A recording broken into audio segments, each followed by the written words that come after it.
Hello. Good afternoon, everyone. Please be seated. My name is Ray Pocious. I'm an undergraduate student in the School of EECS and MC tonight. Thank you all for joining us for the School of Electrical Engineering and Computer Science graduation and helping us celebrate the accomplishments and the hard work of our graduates. Many of you have just finished an intense journey working towards this moment. You will soon be taking the next big step in your life as you leave our campus as Oregon State alumni.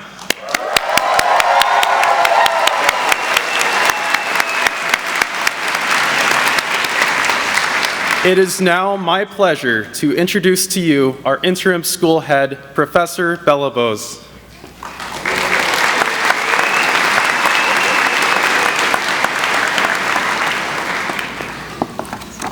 Good afternoon. Good afternoon. First of all, our hearty congratulations to our graduates. We are very proud of you. Many people help you to achieve this milestone in your life. You need to thank them. Before that, graduates, please stand up, face the audience.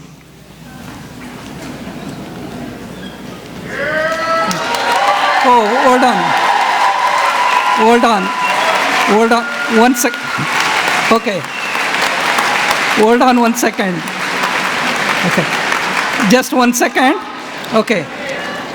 Now, parents, grandparents, spouses, and loved ones who help the graduate to achieve this goal, their goal, please stand up.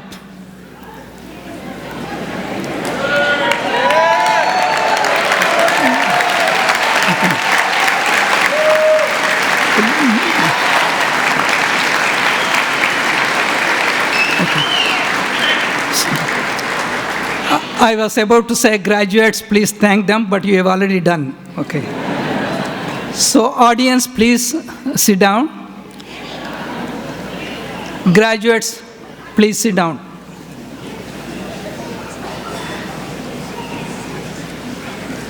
I just want to give you some numbers. The EECS graduate class of 2017 has 126 candidates for Bachelor of Electrical and Computer Engineering, 158 candidates for Bachelor of Computer Science, 342 post-bac candidates in Computer Science, 147 candidates for Masters, and 39 PhD candidates. And, so making total of 812 graduates this year. This is the highest number of graduate students for the School of EECS for the past 14 years.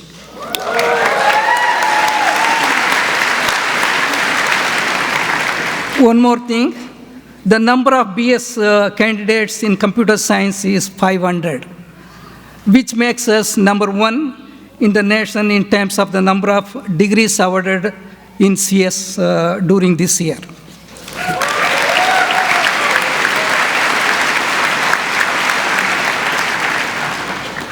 Let's reflect on, as electrical and computer engineers and computer scientists, what we have done in the past 150 years, 150 or so years.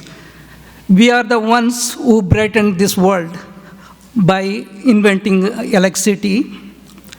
We are the ones who revolutionized communication, first one-to-one communication in terms of telephone and telegraph, then one-to-all communication by radio and television. We brought computers to this world. We miniaturized everything by inventing the transistors and integrated circuits. We then made the world flat by inventing the internet. Finally, we brought the whole world in people's palm by developing smartphones. Along this tradition, soon you may be working one of the next generation of internet, the Internet of Things, wearable electronics, alternative energy, energy generation, quantum computing, driverless cars, and so on, to make this world a better place to live. In my lifetime, I've had the chance to visit more than 50 countries, and I have noticed one thing common among all people. A typical parent living anywhere in the world would like to provide a good education for their children, and also have a conflict-free and peaceful life. Through your invention and actions, you are the ones who can make this world a better place for the future generation, including my one-year-old grandson. Excuse me. Including my one-year-old grandson, Amar, who is in the audience. I'm sorry. We have confidence in you that you can achieve this. Finally, our advice to you is to take care of your health and take care of your loved ones and family. We, faculty and staff of EECS, are very proud of you. You have a wonderful journey in your career and life. Best wishes, and again, congratulations.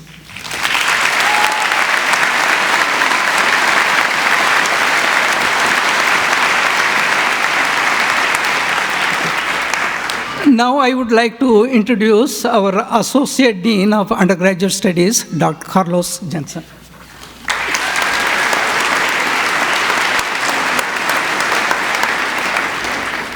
Thank you, Bella. Good afternoon, class of 2017, honored guests. In a few moments, your names will be called. You'll walk up on stage, and with your families, your friends, and with your professors, we will celebrate an important milestone in your lives. While you're probably focused on the challenges ahead, I'd like to take a moment to think back to how you started this journey. For some of you, it probably feels like it was just yesterday, and for others, a lifetime ago. But not that long ago, you were faced with a choice of where you wanted to go to college. Now, obviously, you chose Oregon State, but what helped you make that decision? What helped you to choose to come here? We asked you, and this is what you told us. Quentin Lewis, an electrical and computer engineering student, said, "I chose Oregon State because of the really great Women and Minorities in Engineering program. Being a woman in electrical and computer engineering, it was really important to have a program that supported me from the start. My positions in Phi Sigma Rho and my job as a College of Engineering ambassador have given me the opportunity to impact many other young women interested in engineering. I'm proud to be part of Beaver Nation and look forward to continuing to encourage young girls in STEM." Quentin Lewis, an electrical and computer engineering student, said, "I saw all the success that graduates of Oregon State had at places like Intel, and it made me realize that it's not so much about the name of the school that you go to, but what the curriculum is and what you put into it. In my 4 years at OSU, I've been able to secure internships and now a full-time job that provides me ways to apply my learning and pursue the success I've seen in other graduates." Tristan Hari, a computer science student, said, "Oregon State is a great place for engineering. That's how I heard about it. People associate engineering with Oregon State. When I came, I hadn't yet decided to be a computer scientist, and Oregon State was able to help me figure out what I wanted to be. The most important thing I gained from my computer science degree is an ability to solve problems, something I've been able to apply to everything in my life." Caitlin, Quentin, Tristan, and every one of you here today, no matter what brought you to Oregon State, I hope you agree that you chose well. I hope that we helped you have the experiences you envisioned when you first came here. I hope that we helped you become who you wanted to be. For when you're enrolled in the College of Engineering, you didn't just choose a school and a discipline, you joined a community. You joined a community that prioritizes student success. Last year, over 1,000 of you went out on internships, gaining valuable hands-on experience. Almost 400 of you participated in undergraduate research, working in world-class laboratories that seek to create healthier, prosperous, and more sustainable future. More than 1,600 of you participated in some student club or organization where you competed against top schools in things like building rockets, robots, race cars, apps to help other people. Through these activities and many more, you've gained practical experience that is going to help you in life. You joined a community of collaborative, conscientious, and innovative people committed to tackling the world's most critical and complex problems. Though we're celebrating the fact that you're leaving this institution, you will always be part of this family. And as you walk across the stage, we hope that we have lived up to your expectations. So to all our graduates, on behalf of the College of Engineering at Oregon State University, I congratulate you on your many accomplishments. The College of Engineering experience forms the foundation for life outside of Oregon State. Your degree shows that you are equipped with the knowledge, the skills, and the passion to succeed. But now you have a responsibility to your communities. Go out there and be the leaders, innovators, and change agents that the world needs. Love what you do and be great at it. Thank you.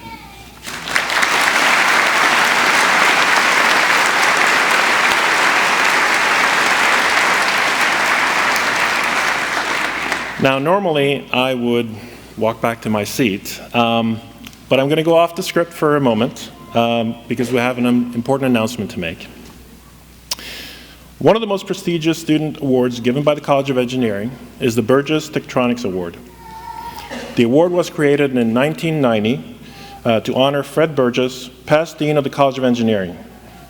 Each year, it is awarded to an outstanding senior in the College of Engineering, nominated by the faculty and judged by a variety of factors, including industrial experience, project involvement, leadership in student, community, or professional organizations, academic performance, and the potential for making contribution to the electronics industry.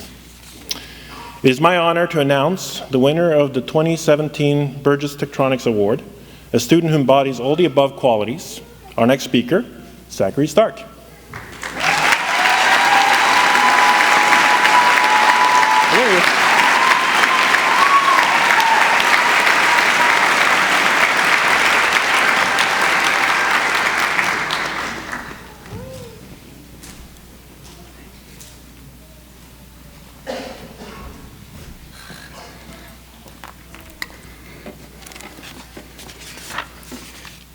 Hello, my name is Zachary Stark, and I will be presenting the Sophomore of the Year Award on behalf of Eta Kappa Nu, the Honor Society for Electrical and Computer Engineering students.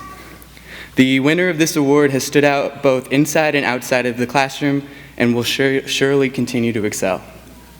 This year's Sophomore of the Year Award is Abdurrahman.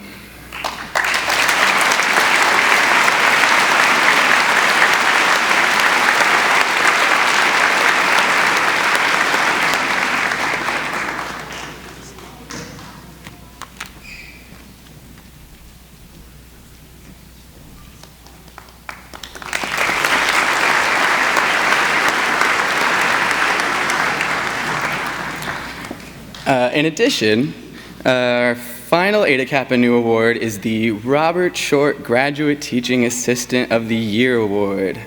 This award was established in honor of Dr. Robert Short and encourages students to consider a career in academia. Please join me in congratulating this year's winner, Ziad Eldabri.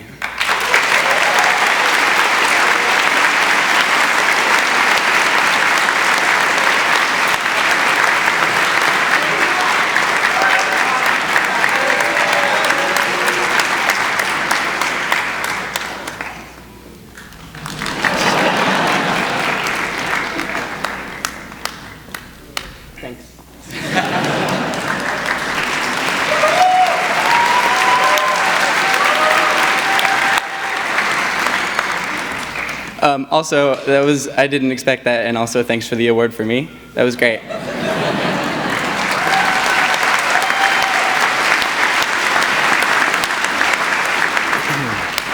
We now move on to our staff and faculty awards. These honorees were selected by the students of the School of Electrical Engineering and Computer Science.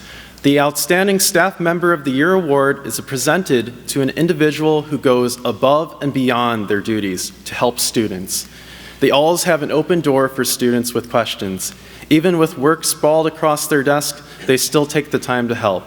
This award goes to Calvin Hughes.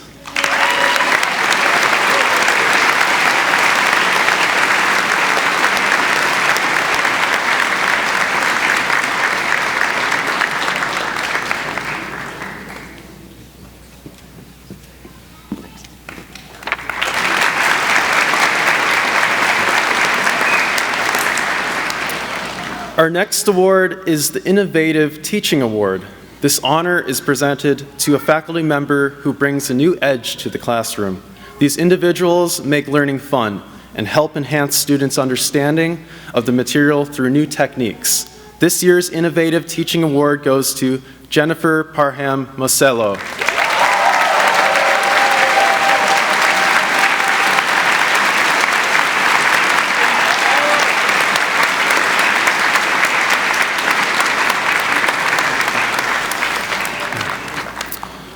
Our final award is the Professor of the Year award.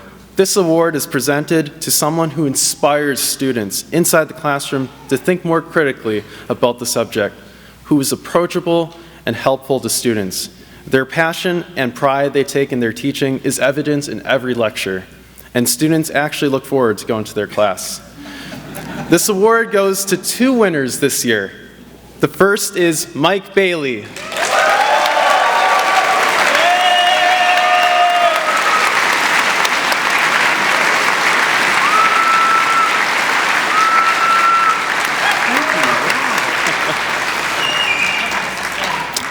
Our second recipient is Roger Traylor.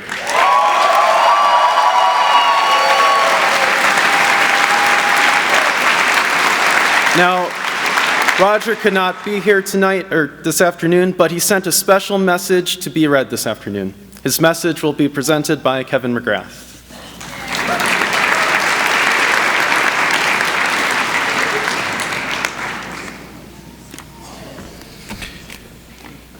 Graduates, I wish with all my heart that I could be here today. I am proud of each and every one of you. I've seen you struggle, fail, and then pull yourselves up to eventually succeed. You have grown in your technical abilities, but most importantly, in your character. My charge for you is to continue to grow. Don't stagnate. Never quit, never give up. I'll do my best not to either. Again, I wish you my best. Sincerely, your friend Roger.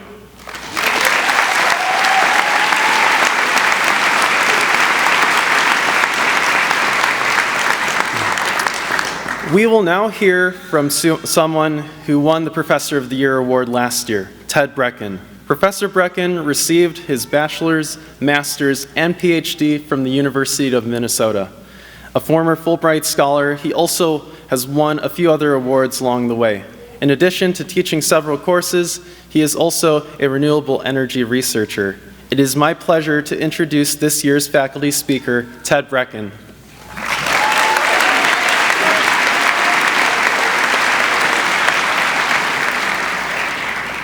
Thank you. Greetings, class of 2017, and congratulations. For my brief remarks today, I want to encourage you to take a moment to consider three things: your past, your present, and your future. So let's start from the beginning, your past. The universe is about 13.7 billion years old. This is known from a number of factors, but primarily measurements in the cosmic microwave background radiation in which we are all bathed right now, the afterglow of the Big Bang. As I speak, the photons from the birth of your very own universe are all around you. If you turn an old TV to static, you'll see some of them. Then after that, there were a few generations of stars that lived and died, sometimes explosively, creating the heavy elements that make up everything in this room, including us. We are stardust. Stars gave their lives to make your ingredients. Then at some point, around 4.5 billion years ago, the solar system coalesced around our sun, which is something like a third-generation star, a grandchild of the first stars. The earliest simple life forms formed around 4 billion years ago. Life was probably born in the sea, at some point crawled out onto land, and then some of them went back to the sea again. Most of life on Earth, and in numbers and in mass, are actually bacteria. They are the real masters of Earth. Anyway, for big stuff like us, we continued on through several mass extinctions, several rises and collapses, and eventually ended up with a tall, smart, big-brained primate around 100,000 years ago. Us, or something like us. If we compress the timeline of all of life on Earth into a single 24-hour period, such that midnight is now, Homo sapiens showed up about 2 seconds before midnight. Humans hunted. They figured out how to use fire for heat, cooking, and protection. They also did something very important, something better than any large creature has done. They collaborated, they traded, they combined strengths and minimized weaknesses in their groups. They made tribes. They toiled and starved and died of childbirth and childhood diseases, many of which we now have cures for. They figured out how to make languages, how to read and write, so that knowledge could pass on. Then they found coal and oil. Now we can drive, we can fly, we can farm at large scales, we can visit other worlds, we cured diseases that have killed countless. We also found out how much energy is in mass, atomic energy. We built nuclear genocide machines that lurk under farmland, in the air, and in the sea. They stand poised and ready to end it all should a single unstable person in the right place decide to do so. Hold on, it gets a little darker. We have the power to it gets a little better toward the end. We have the power to effectively end all human life on Earth in 15 minutes. The human species walks around holding a loaded gun to its head. As for the energy revolution, its fruits still escape many. Billions of humans still toil in poverty, war, rape, and disease. The 6 richest men in the world, 6 men, Bill Gates, Warren Buffett, Jeff Bezos, Amancio Ortega, Mark Zuckerberg, and Carlos Slim. Those 6 men control the wealth of 4 billion people. 6 people control the wealth of half of the world's population. That means that just those few people hold heaven on earth in their hands for the billions, that's thousands of millions of kids that live in poverty, that go hungry, and that need medical care. So that's where we stand. That's our present. From this singular point, in the time of a few lifetimes from now, people of Earth are going to have to decide to either continue to use up our resources, accelerate climate change, while the have-nots will claw in the darkness for the last of the clean water, the last of the energy, while surely the sword of nuclear annihilation that hangs over all of our heads, which hangs by a thread as thin as a single false alarm, a single unstable despot, a single terrorist, a single resource-driven conflict, that thread will surely eventually snap and the sword will fall. That's our moment. That's where we stand in history. Huh? Pretty cheery, huh? Right? What speech do you think you guys were going to get? Be yourself, dream big, follow your dreams, celebrate good times. When preparing this speech, I thought, man, this is too dark. But we're all big kids. And that brings me to something Roger Traylor said when he gave this presentation about 7 years ago, this speech. I don't recall the exact details, but in a list of advice for the new graduates, he counseled that it was time to grow up and time to drink big boy beer, in his words. By which he meant good local craft brews and not discount cases of watery swill from international conglomerates.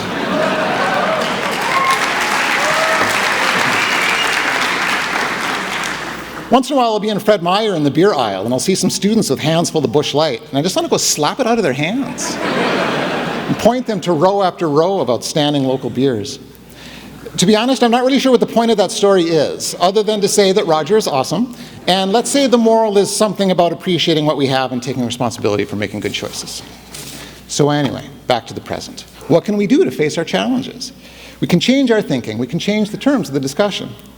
For example, climate change and environmentalism have become partisan issues, but this is an illusion. Nature and physics does not care what team you're on. Multiple lines of evidence paint a picture in which we need to find a way to provide an equitable opportunity and quality of life for all people within rapidly tightening energy and emissions constraints. We are more the same than we are different. We let partisanship divide us. We choose our bubbles. Who thinks clean water and natural spaces are important? Congratulations, you're an environmentalist. Who feels their community is important? Who feels it is important to acknowledge the best qualities of your country? Congratulations, you're a patriot. Earlier I mentioned that people are good at forming tribes. How big is your tribe? Is your tribe small? Is it Chevy but not Ford? Is it Americans but not Mexicans? Is it whites but not blacks? Christians but not Muslims? Democrats but not Republicans? Dare I say beavers but not ducks? Or can your tribe be big enough to include all humans, all animals, all life, all college sports? How big is your tribe, your nation? Graduates, you are so lucky to be here now. You should be proud of what you have done with your opportunity, but you should also recognize that you had that opportunity in the first place. You will go out into the world with your specialized training, tremendous resources compared to the majority of humans over the course of history. And you will bring those skills, your ideas, your rationality, your intuition and values. You will add that to the strength and the community of the world. So to bring it all home, can you imagine the chances that you are here now at this moment in history? What will you do with this chance? We have so much opportunity despite those dangers. We have you. So please go forth and do the hard work. Work hard, make mistakes thoughtfully, drink good beer in moderation if you want to, with good food, and make the most of what good fortune and your hard work has placed in your hands today. Class of 2017, you are so important and you are so powerful. Be present, be joyful, and be thankful. Fellow faculty, thank you for working with me. Thank you for your hard work and expertise. Thank you for your friendship. Family and friends of the graduates, thank you for being here. Thank you for supporting your students. Students, thank you for being here. Thank you for coming to my lectures and asking questions. Thank you for your energy and your spark of potential. Thank you for your hard work. Thank you for what you will do. Class of 2017, congratulations.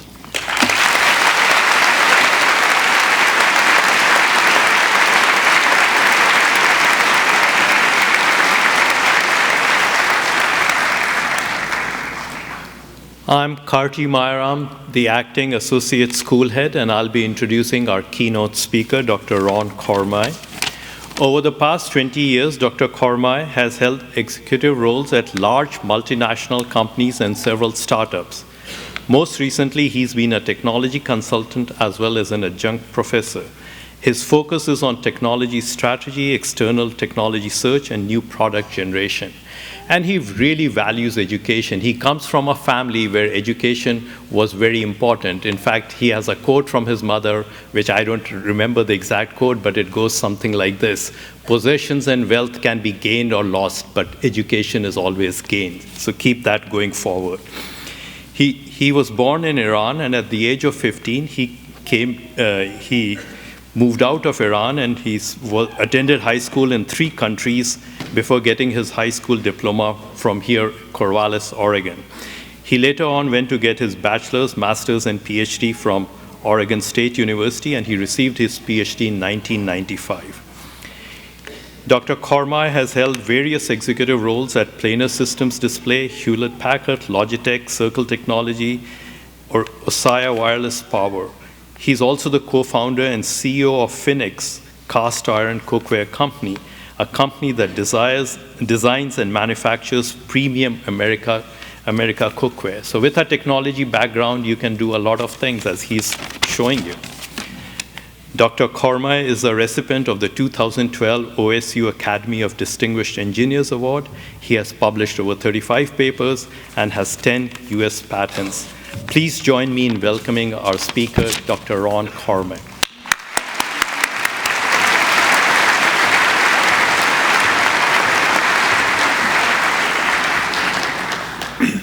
Good afternoon to you all. Thank you, interim department head, assistant head, faculty, family, friends, and especially you graduates, 2017 graduates. Wow, what an honor to be standing here and getting a chance to talk to you. I know you're all nervous about, boy, halfway through the program and how much more time is left. If I can have 10 minutes of your time, I will direct my comments to you guys, graduates, and getting a chance to tap into my experience and share with you some of my thoughts. You won't hear, probably through your life, very few new facts, so I'm not going to offer you any new particular facts. But I want to spend the next 10 minutes sharing you my personal experience, but what I found to be important coming to this point and since graduation. I'm sure you can look back to your experience and you have a lot of learnings. you have achieved here, and congratulations on you achieving this hard-won milestone. It shows that you are strong in an area that I personally found to be very, very important, and actually the most important thing to success. No, I don't mean your powers to and your knowledge to make 25 different ways of ramen noodles in under 2 minutes. Or what else you have done? Or keep the pizza, different ways of keeping the pizza cold for the next morning breakfast. Those have been great achievements. But what I'm talking about is perseverance, is pushing one's boundary. This is key in growing a person in any endeavor that you decide to pursue. There is a reason for the famous saying, what doesn't kill you will make you stronger. I'm sure you can look back through your own personal experience and find examples that you were faced with an unbelievable challenge, that you came up and you bypassed that and surpassed that.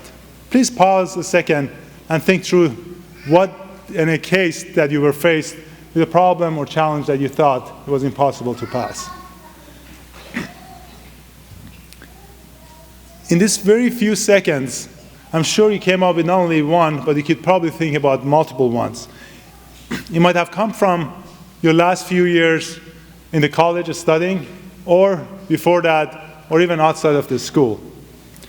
What is the key is that after trying and passing every one of those challenges, not looking back, those seemingly impassable limits are far behind you. You're far beyond those limits that at the time seemed completely unsurpassable. That's the commonality of every challenge. How much we can achieve is very similar to how much weight we can bench.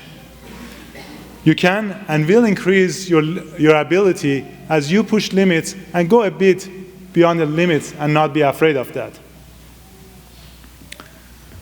And sharing with you a little bit of my personal experience. As a youngster growing up in Iran, I could generously only be described as an average student, kind of working through a school, enjoying the years in the middle schools and early high schools. Then seeing the 1979 revolution gave me an appreciation for how great and relative different achievements and standards are. It was mind-boggling one day at the school to learn about such and such king, the great, and literally the next day, the same person to be described as the most vile person in the history. Everything became relative. There was actually a period of time that there was no laws or rules that was enforced. This is really the time that gives one appreciation for how relative things are and how far and how wide the range of humanity options are. Then in the country, in the middle of a mixture of wars and conflicts, ethnic conflicts, or religious challenges, I decided to leave the country before I turned 16 and lose the option of leaving the country and be drafted. That was a tough choice. You know, why would you live comfortable home? There's a lot of safety questions, a lot of can I do it from friends and family and limits on that. Trying to decide, kind of push myself past that, I left the country before my 16th birthday and arrived in Switzerland. And that was a pretty crazy time. Arriving in a country in Europe and then later on in North America without any family, without any friends, without any basic knowledge, and not even the understanding the language. That was made for a very interesting teenage years and a lot of self-doubts. Pretty crazy choice for a kid that hadn't even traveled alone by themselves or even got on an airplane. So that was the time that I left the country with all the blessing that the nervous parents could muster to provide. That push and surviving travels among countries that ended up putting me in Vancouver, British Columbia, was a defining period in my life and really showed me what a person is able to achieve when you have to. Simple task of getting to schools on my first day took me half a day. That was because I didn't know how to read maps, I didn't know how to communicate and find the transportation. And then after that, getting a chance to learn a little bit of a language and being able to get around, I had an option of pushing hard and learning as much as I could, or get into a scared mode and stay home and try to do the minimum amount that I could do. Having taken so much risk and given up so much, the choice was clear, and I doubled down to learn as much as I could, studying English and finishing up 11th grade. Just imagine a 16-year-old teenager walking around a city like Vancouver, British Columbia, mesmerized by the lights in a big city, seeing drug dealers in the streets, and other stuff that you can imagine finding in Midtown. What could possibly go wrong? Looking back, it was really pushing my known limits that gave me the confidence and experience that became foundation for the rest of my career and studies. Then it was time for another move and a change and coming to Corvallis. I did my 12th grade and graduated from Crescent Valley High School. It is interesting that as you push limits and your own limits, doors open up and friends appear in the places that you didn't know that you had friends. Being a new arrival in the US and a stranger, I still was brave enough that took couple of AP classes in high school in my first year. Then interestingly, one of my classmates thought it was funny to give me a hard time about how difficult US history would be for a strange foreigner like myself. So I took it as a challenge, ending up taking AP US history test without having taken the class even in the year. The key part about that story is that the person that was challenging me and making fun of me, she actually ended up helping me to prepare for that test and getting the credits that I needed for college. It's amazing how people step up to help when they see one person dedicated, when they see you giving your heart and soul into something. I've seen this happen many times since then. It's especially for me, it becomes real for a situation like you're starting a new company. When you start a new business, it's a high risk and should scare everybody away. It actually works reverse. These are the times that other people see your passion and actually willing to spend the time and put the energy with you selflessly. The confidence and momentum helped me not to be blocked by the self-imposed limits. I switched to electrical engineer after my first term as a pre-med in Oregon State University. To be completely frank, it was a practical choice. I could manage to get through electrical engineering in 2.5 years. Pre-med would have taken me 4. Simple mathematics. But when I studied engineering, I just simply fell in love with it. And you all probably have experienced that in CS, taking electrical classes, when you can solve some new problems, some challenging problems, and really make something that didn't exist appear. That's very attractive. But coming back to the story of kind of pushing the limits, my experience in the department reinforced the earlier experience of how help appears from nowhere, as long as you're working hard towards the goal. The department had, at the time, I still believe it has it, a requirement to take 100-level classes before you could take 200-level EE classes. As a new freshman with enough credits, AP credits to become sophomore, I put together a plan and pushed hard with then head of advising, the late Len Weber. He patiently pushed back, but finally agreed to give me a chance of skipping the prerequisite for the whole year only if I could take his 200-level class and get a B grade or better. You better believe it, I worked hard in that class and ended up not only getting an A, but being one of the top students in that class.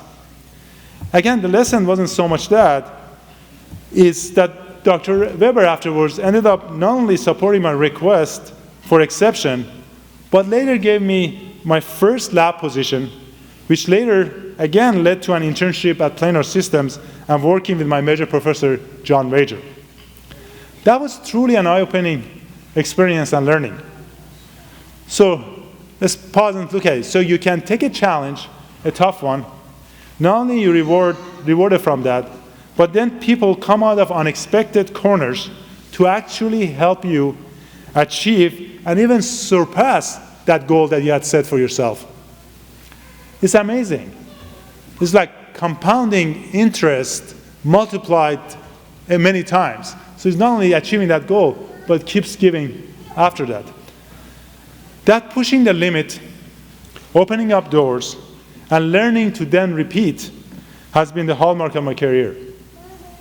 These lessons became foundation through my career, from a research scientist role to VP of engineering and CEO roles, through small companies going through mergers and acquisitions, to larger companies managing big groups in Hewlett-Packard and Logitech. Pushing your boundaries farther out is the best investment you can make in your future.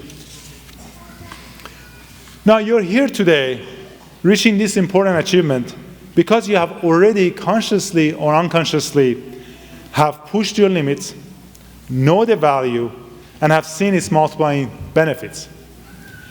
Keep that momentum going through your career, through your life, hopefully from this conversation with a little bit more confidence that things will work out better than you might expect. You will be faced with naysayers. These naysayers might be external or might be yourself talking self-talk. You will be in situations that seem impossible. You will be blocked from your goals from apparently unsurpassable limits and boundaries. In those situations, take the first step. Put that extra hour. Make that extra contact. You will find doors opening that you didn't know existed. You will see friends showing up where you didn't know anybody existed. You will be a stronger person for it. As you continue to grow through the years, you will then accumulate learnings, and more importantly, all the gifts that people along the way give you by helping you out. This will allow you to continually be in a better position to give back, and more importantly, to jump in to help others where you once stood scared. What doesn't kill you will make you stronger.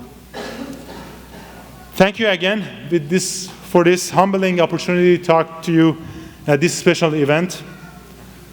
To you graduates, welcome to the family of OSU engineering alumni, and congratulations. Thank you.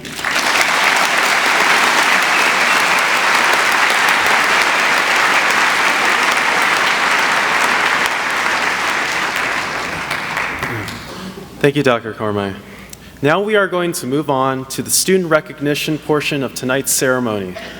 I would like to introduce EECS faculty Kevin McGrath and Professor Unku Moon, who will announce the names of the CS and ECE graduates respectively. Our interim school head, Professor Bella Bose, will be handing out the certificates, and our interim associate head, Professor Karti Mayaram, will be helping him.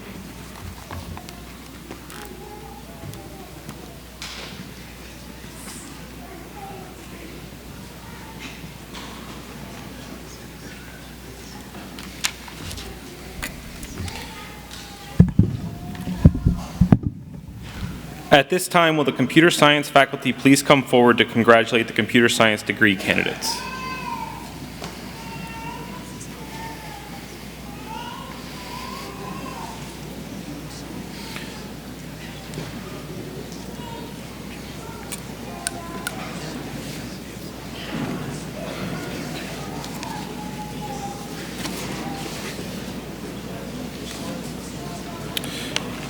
Will the computer science degree candidates please come forward? Oh, Go in front. Just move in front. Just. You want me to go in front? I know. No, I know. Okay.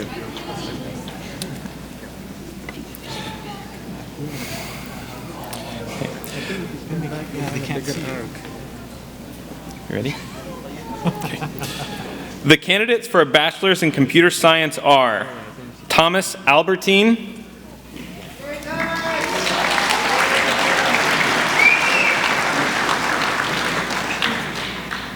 Gadir Al-Kubaish,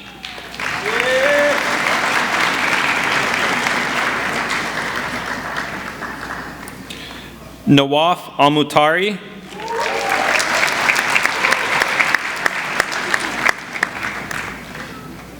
Louay Al-Shawi,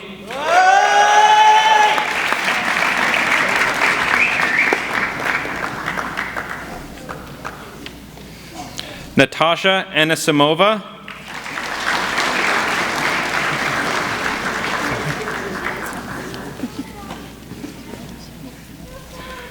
Courtney Bond,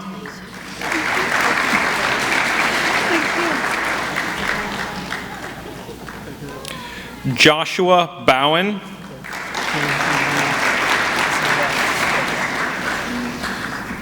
Zach Carlson,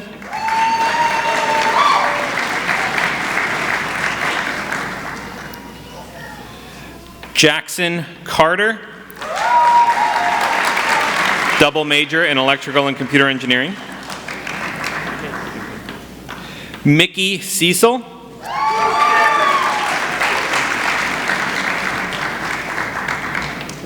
Chongshan Chen,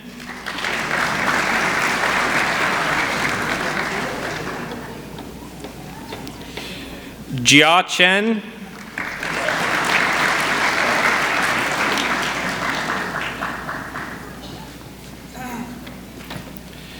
Peyton Shertude,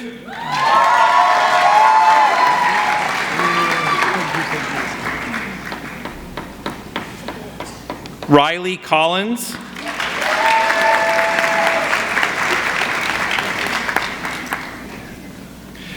Miles Curry. Good job, Nikki.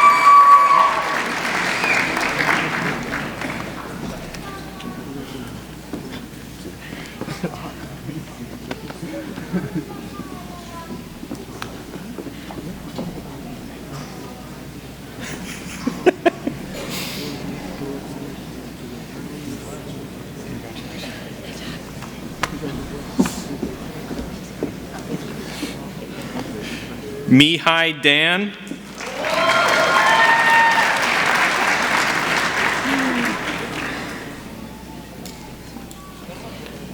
Zach DeVita,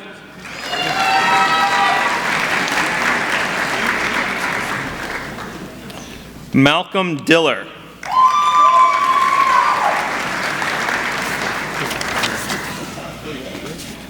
Colin Dorset,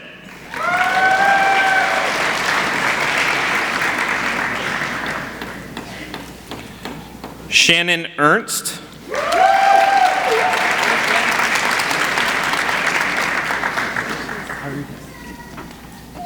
Rutger Ferry,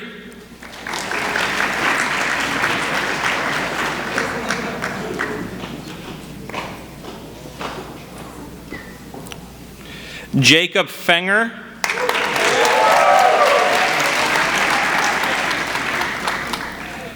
Devin Folger,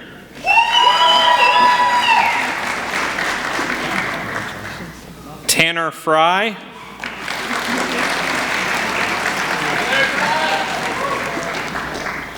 Jonah George,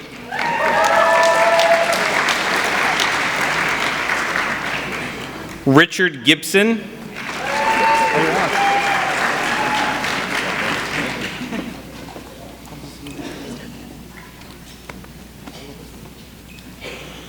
Podrick Gillen,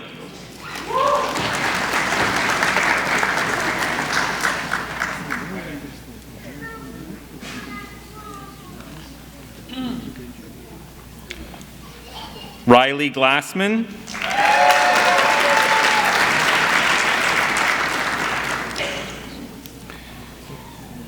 Colby Ham,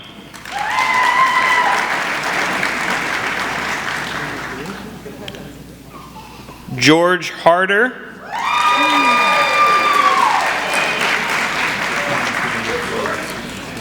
Tristan Harry.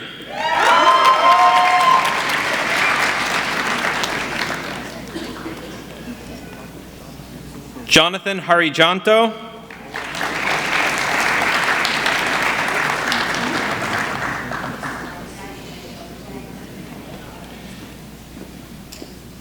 Nathan Haley.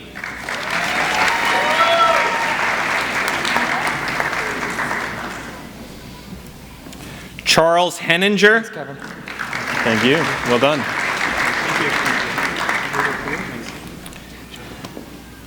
Cody Ray Hoft.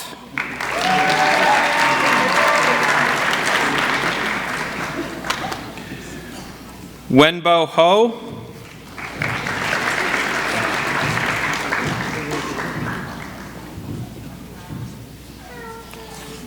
Matt Huang.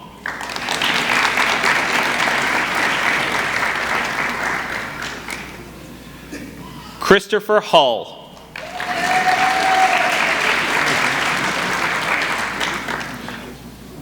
Marcus Imponenti.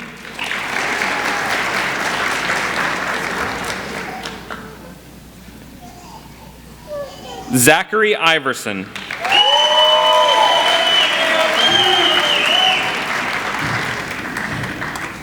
Benjamin Jackson.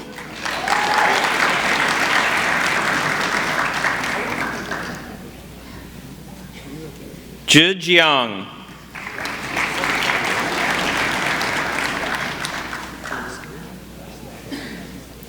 Emmett Johnson.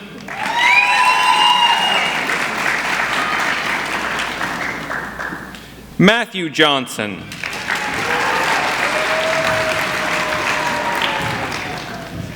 McKenna Jones.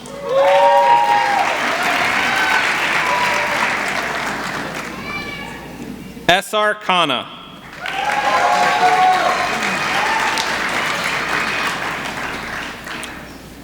Chris Kennard.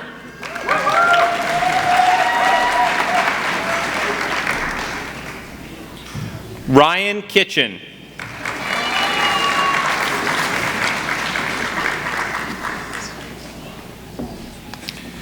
Paul Lanto.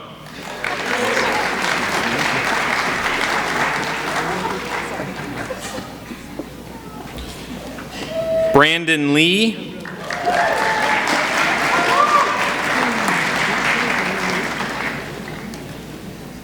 Dennis Lee.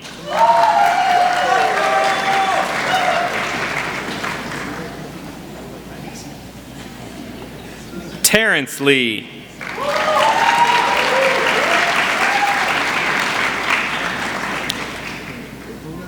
Samuel Licklider.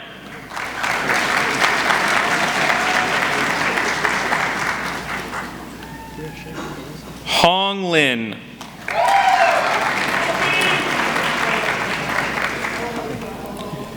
Jiawei Liu.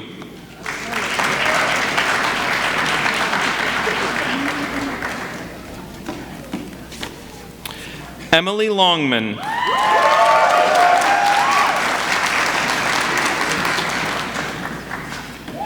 Brett Lorimore.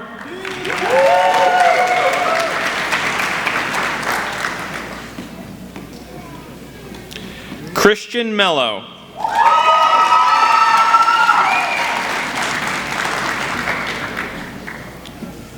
Claudia Minnie.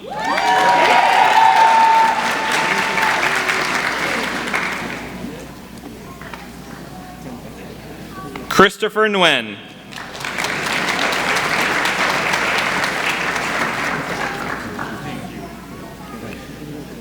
Lane Nolly.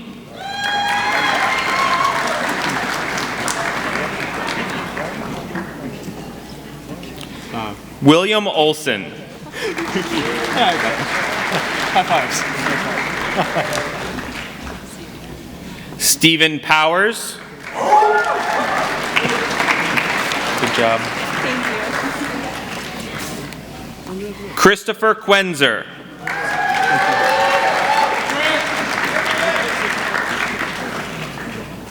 Pranav Ramesh.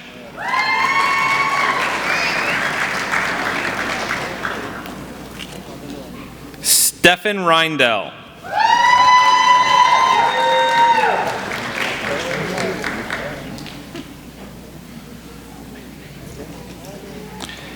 Ben Saidi.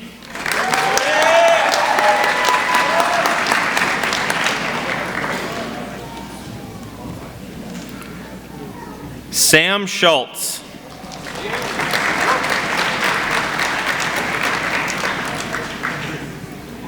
Melissa Sheridan.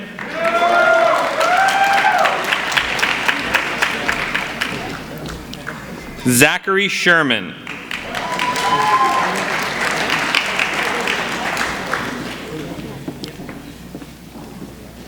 Stephen Silvers.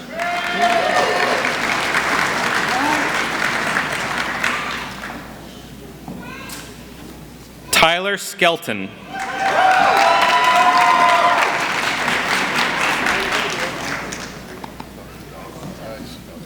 Garrett Smith. You owe me hardware. I know it. Jacob Smith.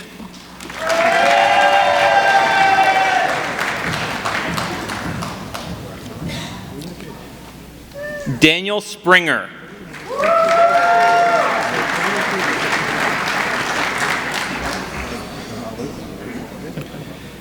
Evan Steele.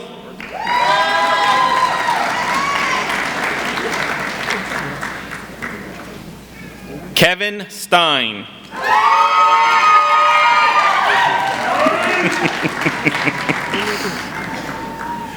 Kyler Stoll, also receiving an international degree. Dan Stoyer.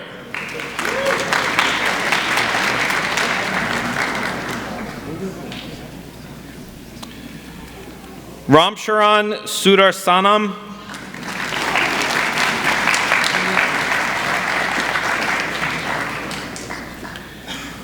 Natalie Suderman.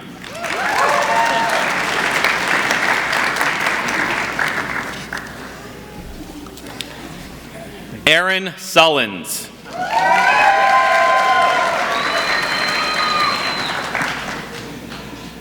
Benjamin Tanner.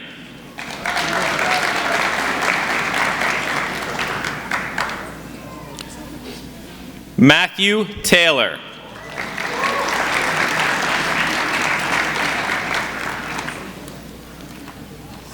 David Teofilovich.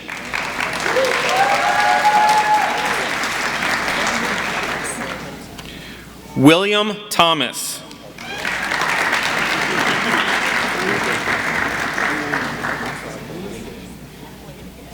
Hui Tran.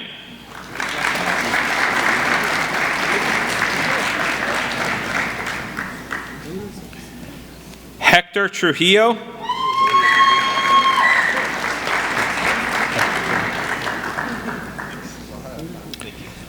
Evan Chewy.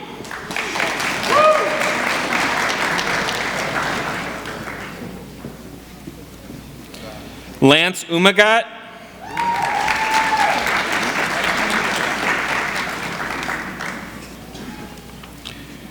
Chris Valesis.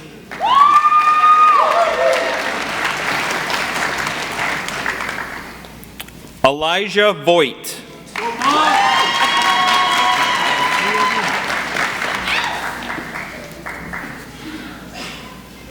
Chen Liang Wang.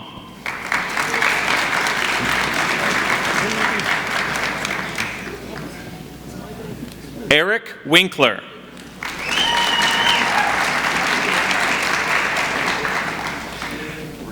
Alexander Wood.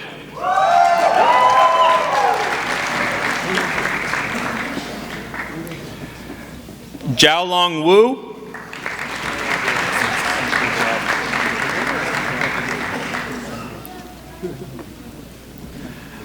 Connor Yates.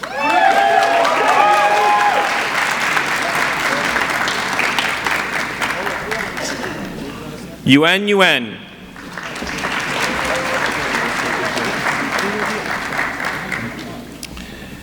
Matthew Zakrevsky.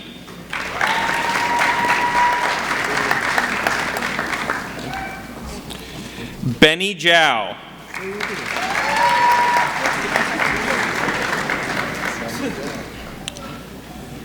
Helena Bales.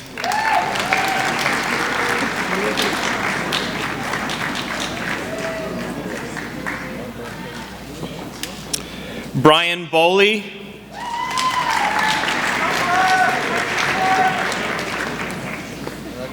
Cameron Nickel.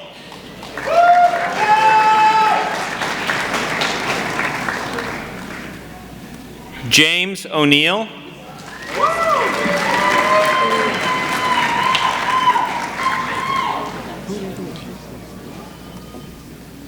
Jeffrey Shaksick.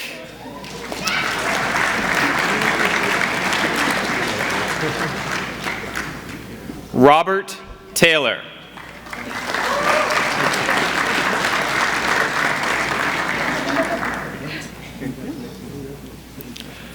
Abdul Wahid Wahedi.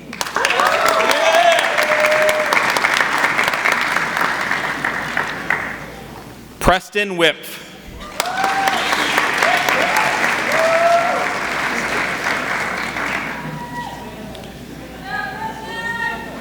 The candidates for a post-baccalaureate bachelor's in computer science are Jean Valley Beato,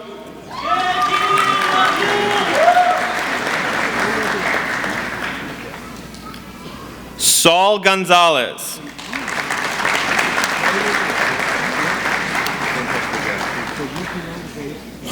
Kevin Pardue,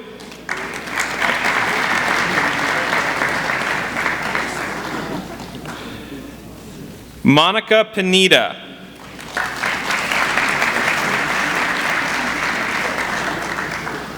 and Karen Thrasher.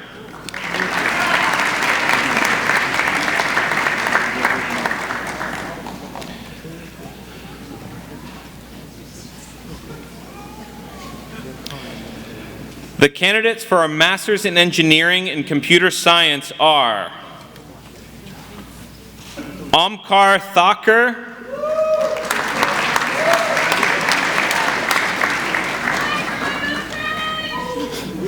Haoxiang Wang,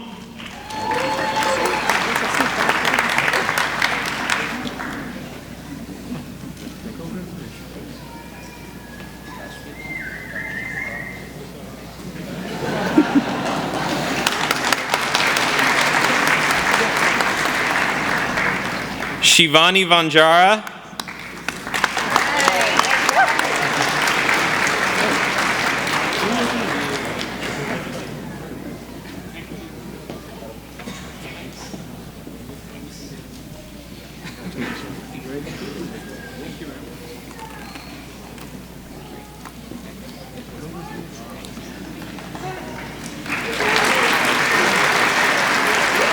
Chao Zhang.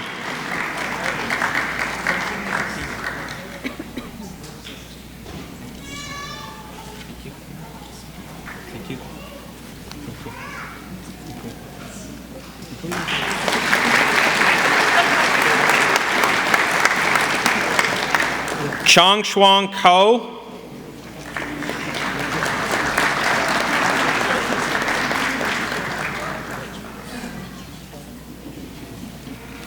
well done.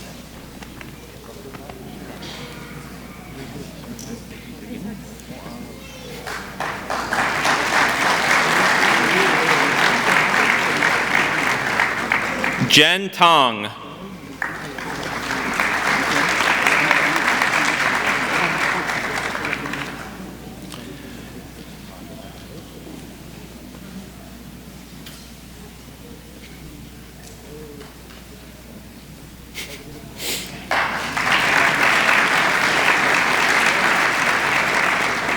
The candidates for a Master's in Computer Science are Sogal Balali,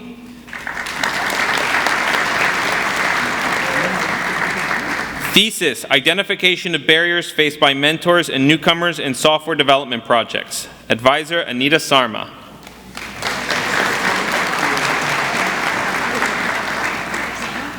Trevor Fees.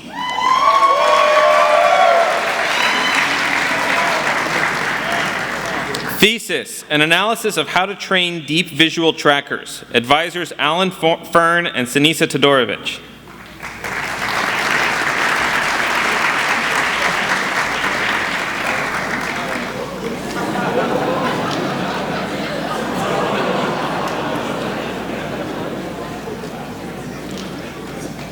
Charles Hill.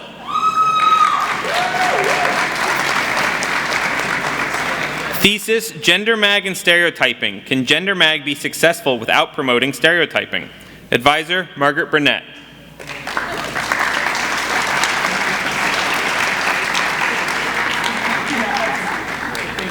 Bassem Iskandarani. Well done. Thank you.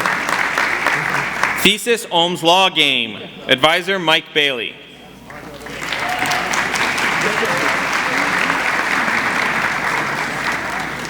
Deepthi Kumar.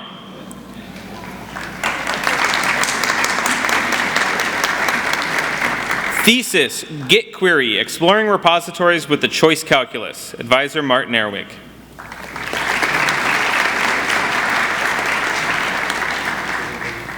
Rahul Patel.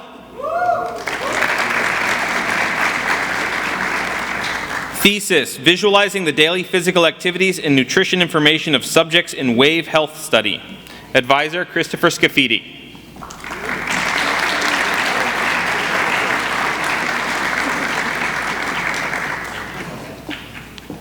Sean Penny.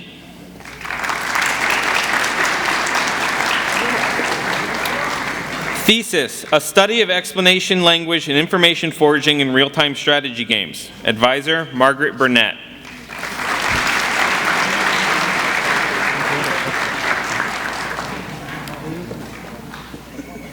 Abhilash Raj.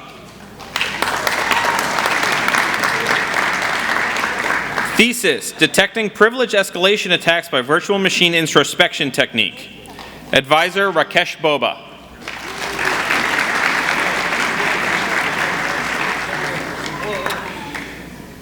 Vishnupriya Rayala.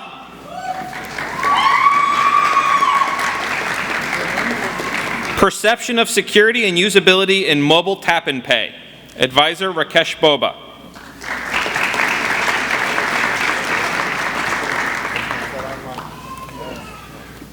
Ritesh Sharma.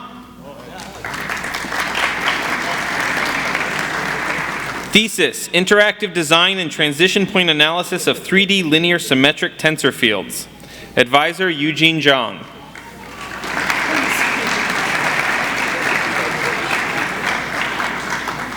Kamia Tajik.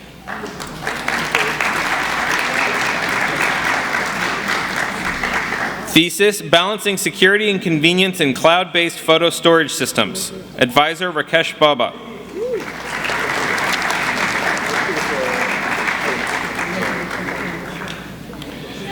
Matt Viedorfer.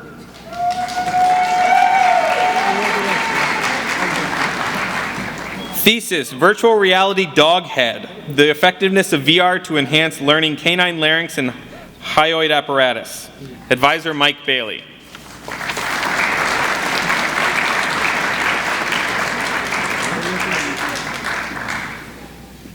Tedesi Thamakale.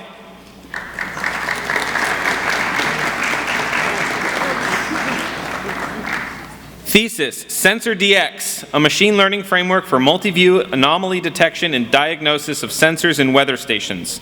Advisor, Tom Dietrich.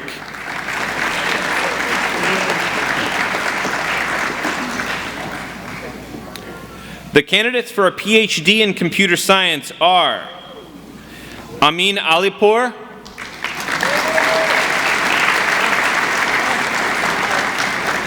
thesis, leveraging generated tests. Advisor, Alex Gross.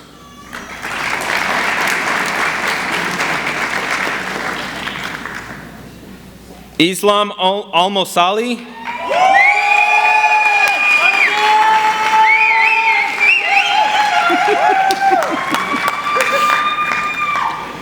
Thesis, custom keyboards for inputting programs on touchscreen devices.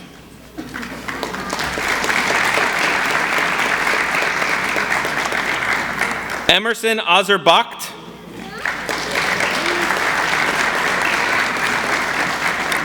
Thesis, longitudinal analysis of collaboration graphs of forked open source software development projects. Advisor, Carlos Jensen.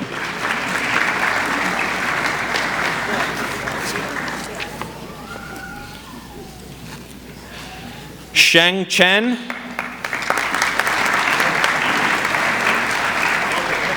Thesis, object tracking by segmentation in videos. Advisor, Alan Fern.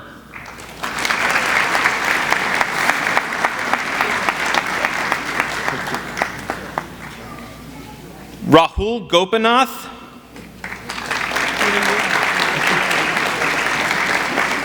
Thesis, on the limits of mutation analysis. Advisors, Carlos Jensen and Alex Gross.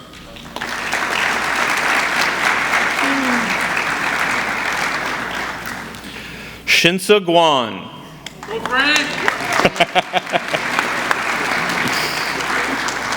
Thesis, weekly supervised learning for activity recognition from time series data. Advisors, Wenking Wong and Raviv Reich.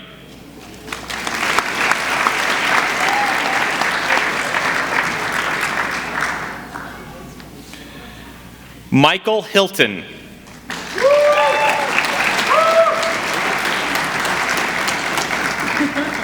Thesis, understanding software development and testing practices.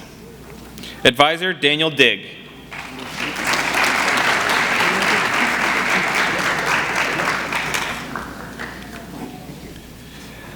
Jesse Hostedler.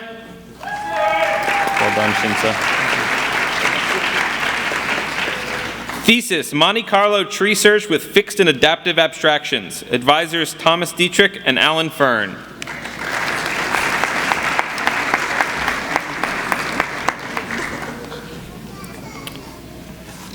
Baruz Mahaseni.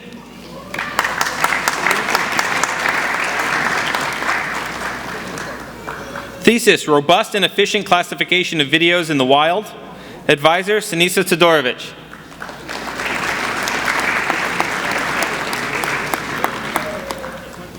Sean McGregor.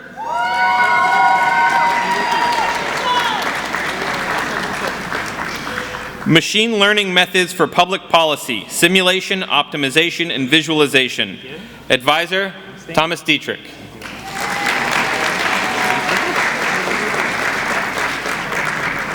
Yuen Li Pei.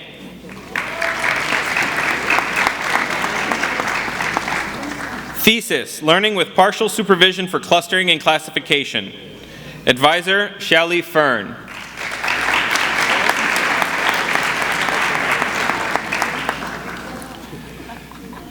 David Purkowski.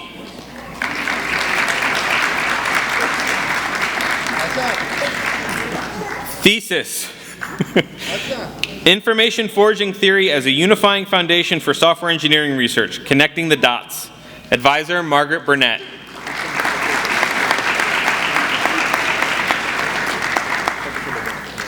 Anirban Roy.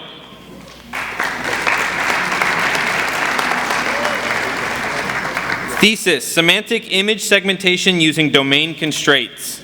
Advisor, Sinisa Todorovich.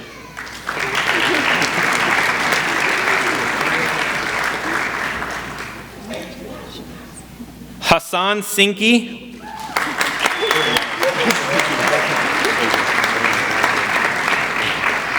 Thesis, quality of experience assurance methods in mobile heterogeneous wireless communication systems. Advisor, Bashir Hamdawi.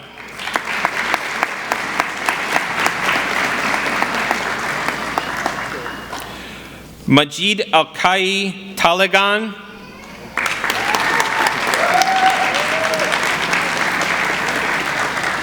Thesis, simulator-defined MDP planning with applications in natural resource management.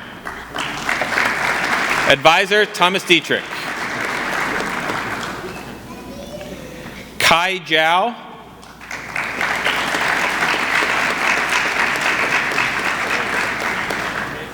Thesis, structured learning with latent variables, theory and algorithms.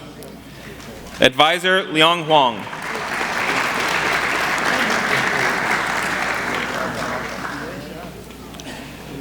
Ashwin Nadamuna Raghavan.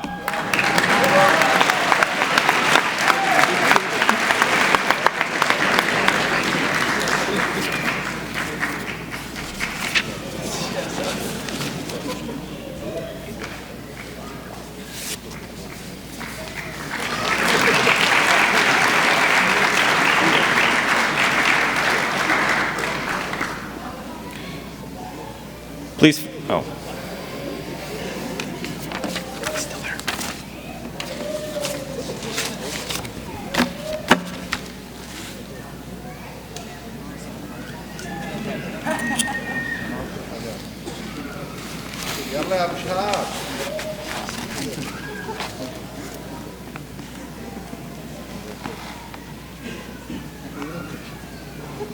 Will the CS faculty please retake their seats?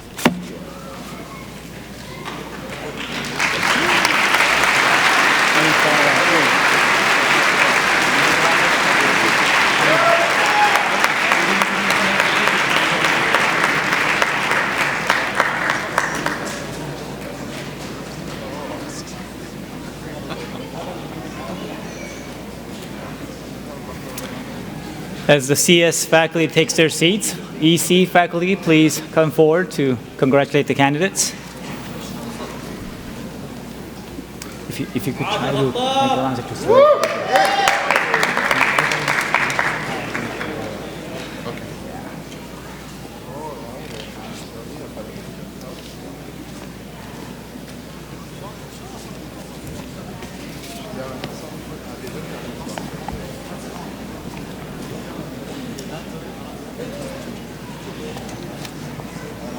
And the candidates are already lining up, so I don't need to tell you to come forward. You're already there and ready.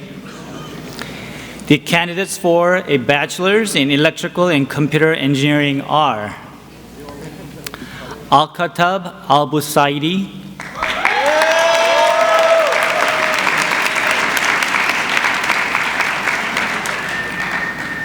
Mohammed Al-Kayat,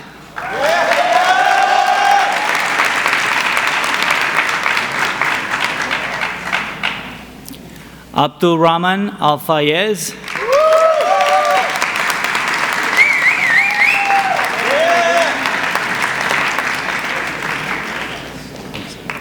Mustafa Jafar,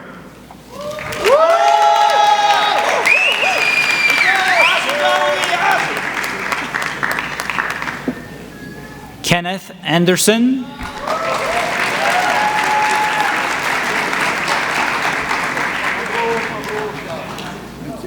Mitchell Bartline,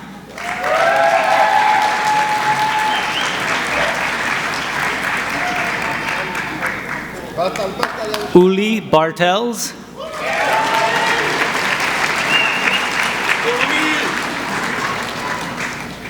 Brandon Bird,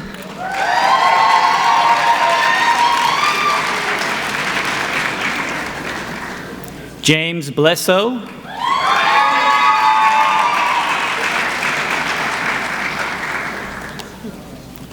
Rahul Borkar,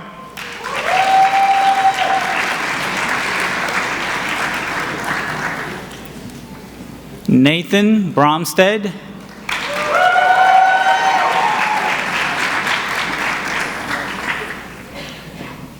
Mackenzie Bryan,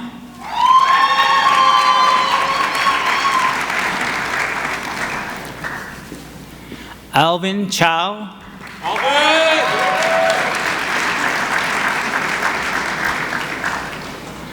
Tanvir Chaudhary,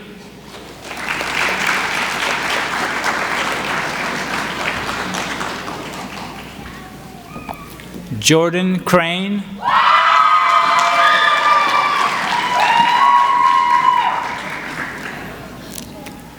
Curtis Crawford,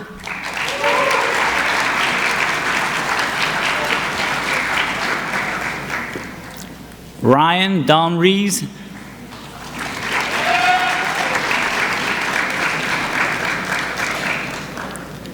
Daniel Eisenbach,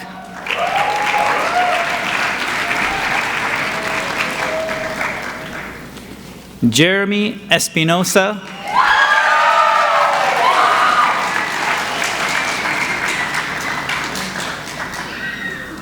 Michael Gallus.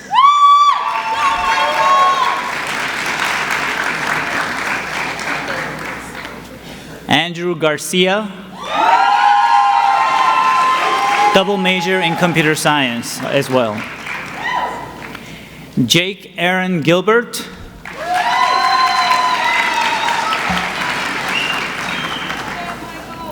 Spencer Gilbride.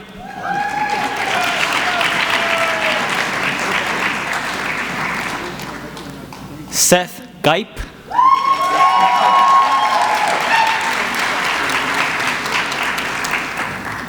Patrick Gulan.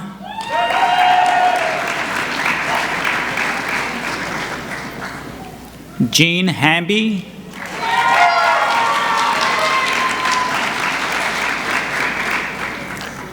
David Hansen.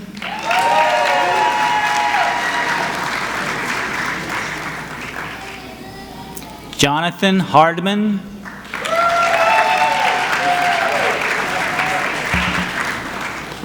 Connor Hennessy.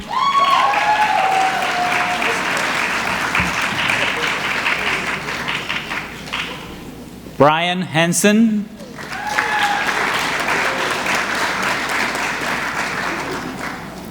Connor Holden.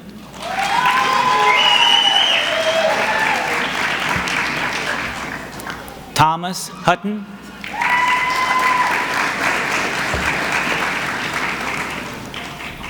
Tin Huynh.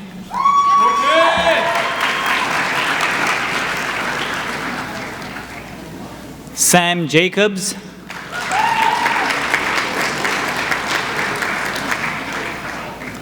Jason Johnson.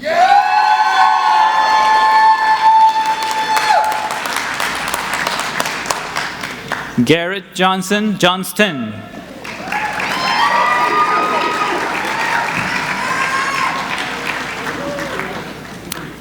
Gabe Jonas.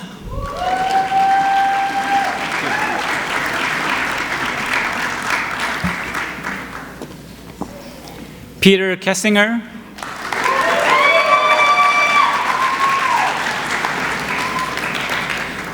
Jeffrey Neeram.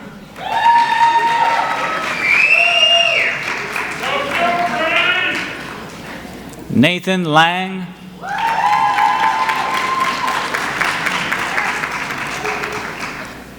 Quentin Lewis.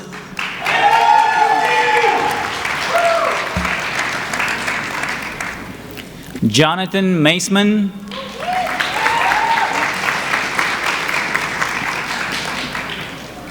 Hannah Marvin.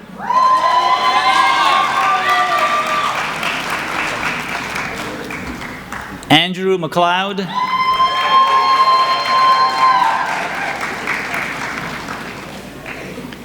Henry Middles.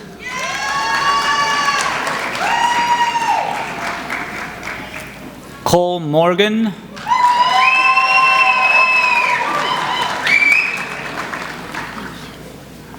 Bryce Muniz.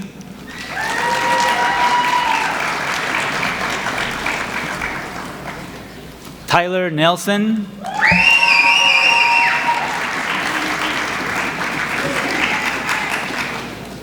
Matthew Nicholas.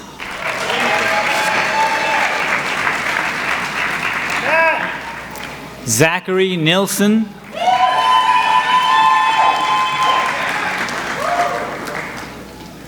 John Niskanen.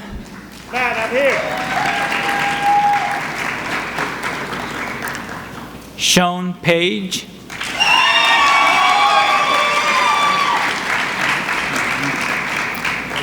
Antonio Perez.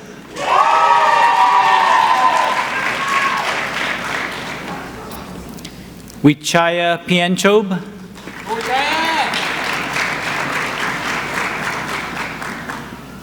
Maxwell Pohl.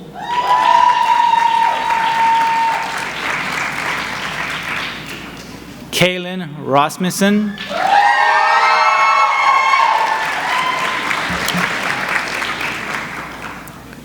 Brian Reedy.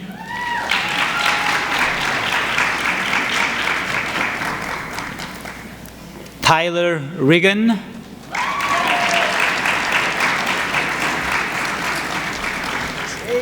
Kristen Rogner,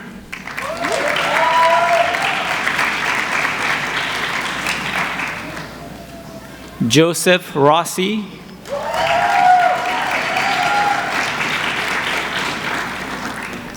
Tyler Rossosil,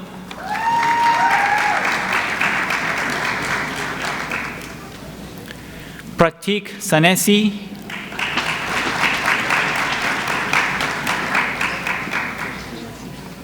Adam Scotten,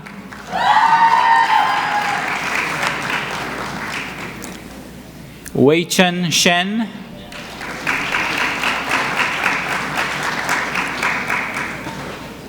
Yanni Surgan,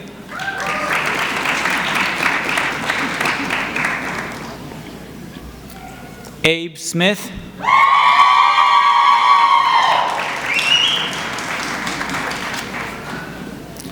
Daniel Spencer,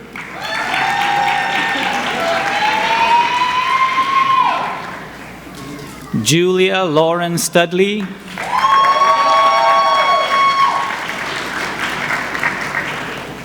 Matthew Weekly,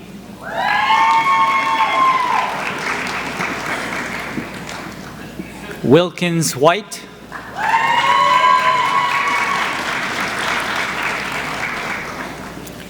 Caitlin Willis,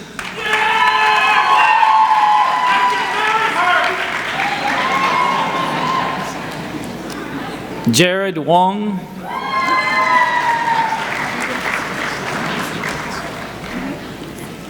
Jacob Wood,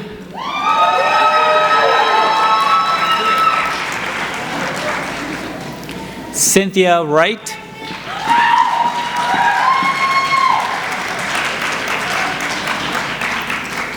Ian Young,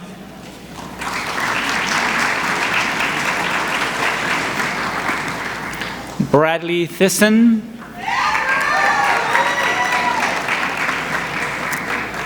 Nick Peterson,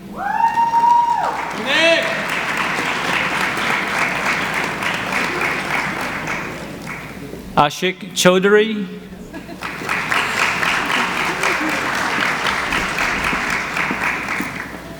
Ryan Murphy,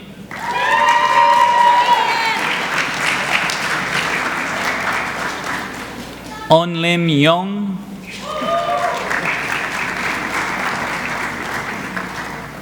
Brandon Fitzkey,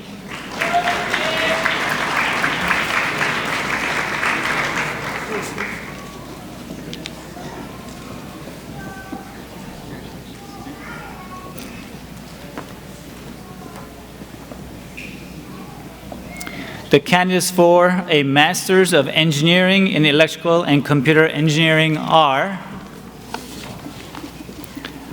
Arsalan Bangash,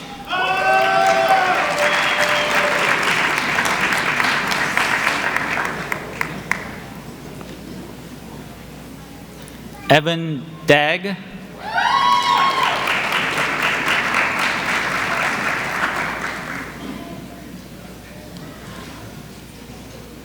Raviteja Gajula,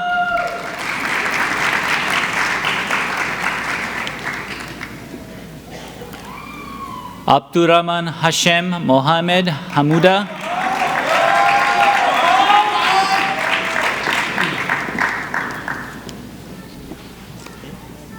Yi Ju,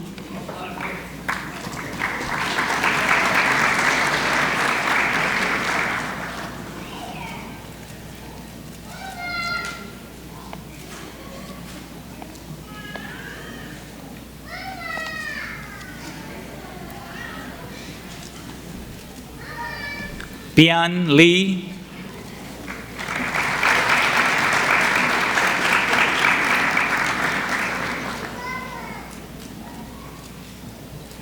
Jinlei Zhang,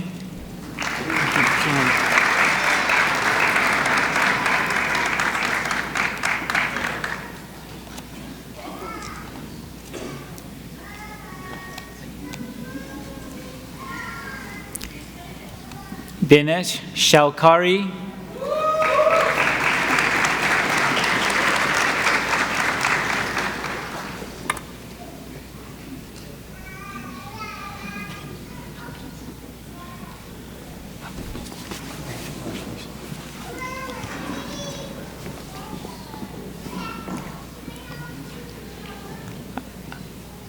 I think at this point, I don't think I have any more names listed here for Masters of Engineering, but I am ready to read Masters of Science. Is that correct for the rest of you? Thank you. The candidates for a Master's in Electrical and Computer Engineering are Ragda Abu Hadra, Advisor Bashir Hamdawi,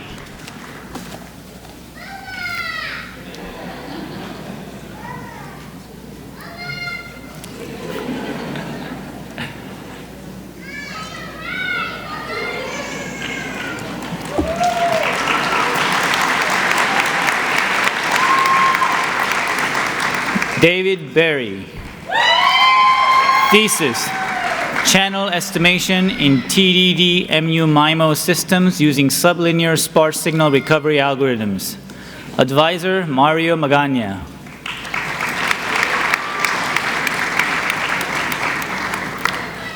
Elliot Jackson.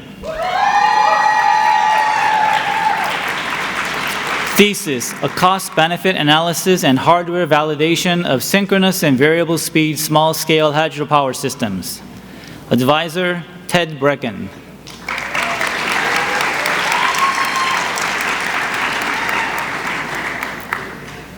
Richard Kramer. Thesis, optimization of interactive live free viewpoint multi-view video streaming bandwidth. Advisor, Tin Nguyen.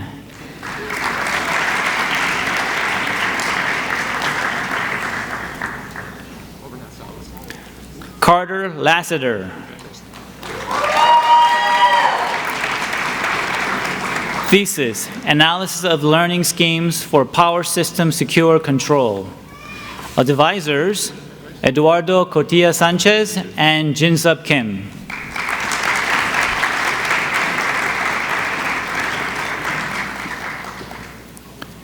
McKay Lindsay.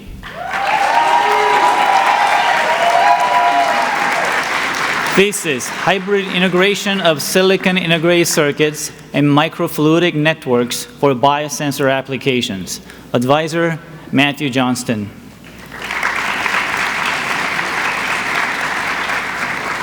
Ravati Puriyanga Narasimhan. Thesis, simultaneous segmentation and classification of birdsong using CNN. Advisor, Zhaoli Fern.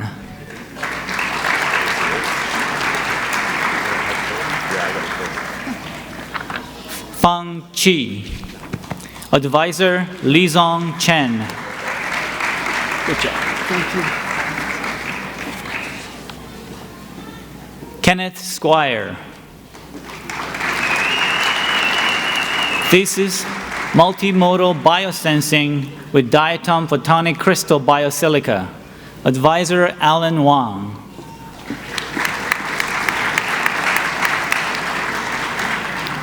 Subhashi Sundaram. Thesis, development of an integrated PM linear generator power takeoff strategy using mode predictive control for ocean wave energy conversion. Advisor, Ted Brecken.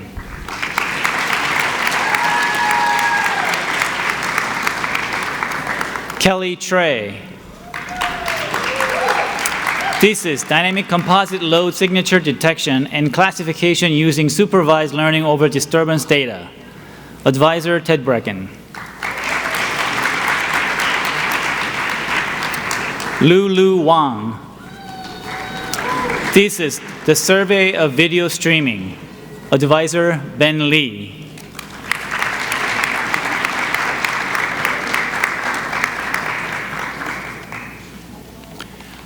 Colby Whitaker.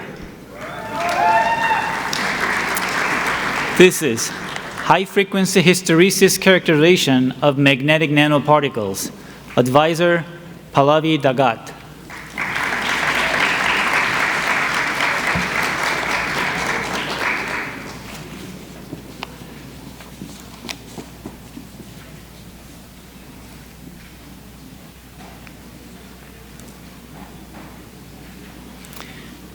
Next, the candidates for a PhD in electrical and computer engineering are Abhishek Agrawal. Thesis, scalable array transceivers with wide frequency tuning range for next generation radios. Advisor, Arun Natarajan.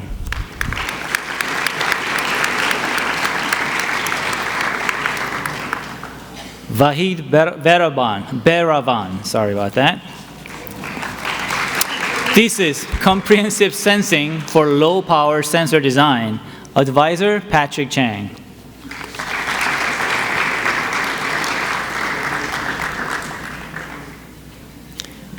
Shin Yuan Chong. Thesis, surface-enhanced infrared absorption gas sensing incorporating advanced plasmonic nanostructures and nanocomposite materials. Advisor, Alan Wang.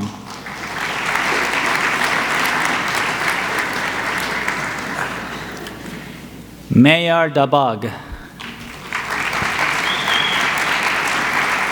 Thesis, energy-efficient resource management techniques for cloud data centers. Advisor, Bashir Hamdawi.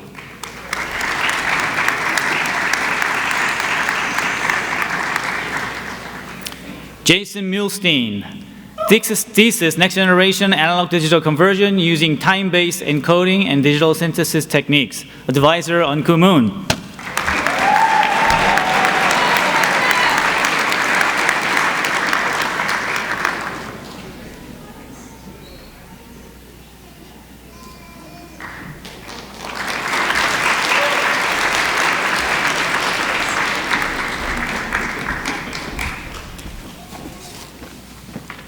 Okay, Feng Hui Ren.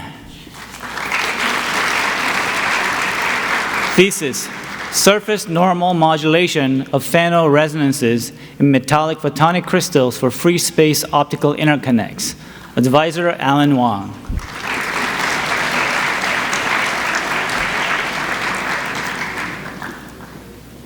Asher Simmons. Thesis, methodology for evaluating mechanical power in small-scale WEC experiments. Advisor, Ted Brecken.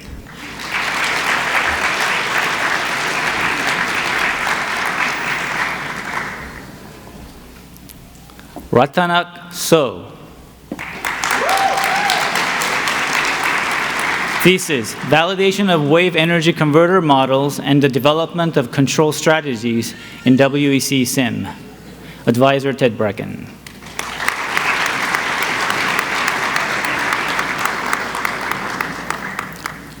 Hyuk Sun. Thesis, a wide modulation range and PVT tolerant spread spectrum modulation clock generation. Advisor, Anku Moon.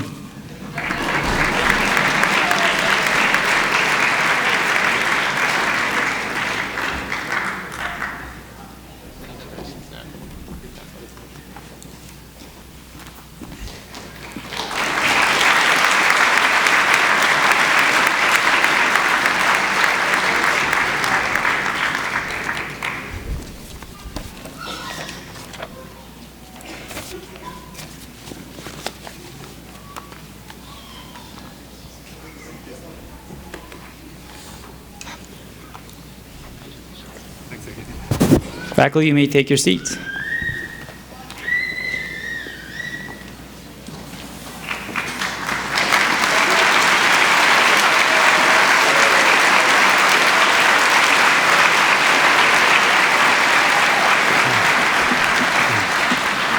In just a few minutes, the recessional music will start and the graduates will exit the building.